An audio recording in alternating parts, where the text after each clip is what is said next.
Anytime you have problems like this, you're supposed to pull out first the greatest common factor.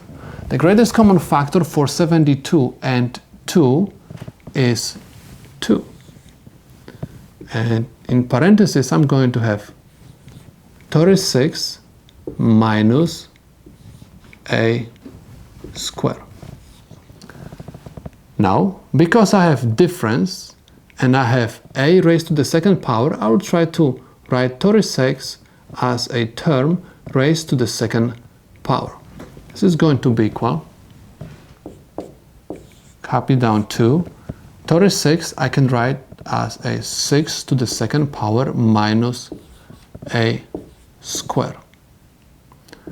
Please notice that we have difference of 2 squares.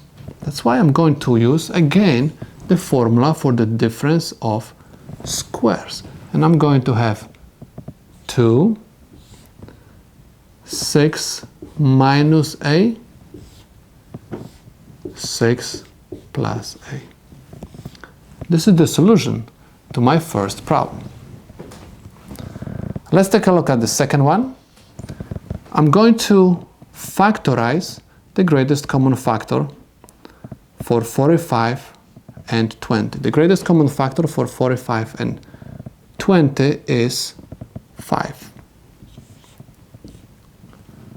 Inside of the parentheses, I'm going to have 9 minus 4x squared. Please notice that inside of the parentheses, again, we have difference, and I have term raised to the second power.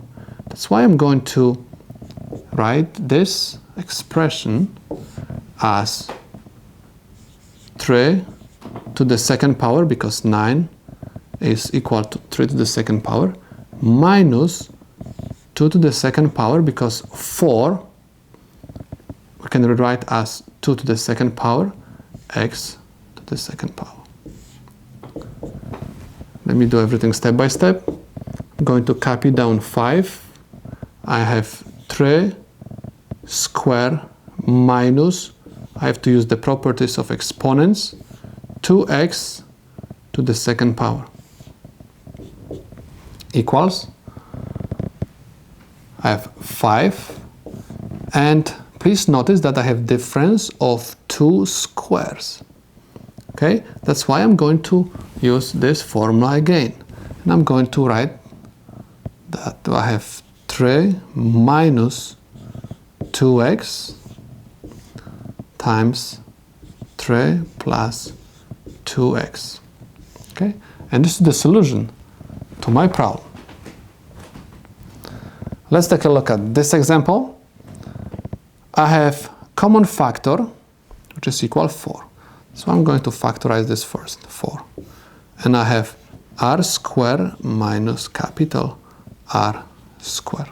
Again, I have difference, and I have 2 terms raised to the second power. Again, I'm going to use this formula, and I'm going to write 4 r minus capital R, and I have r plus r. And this is the solution to my problem.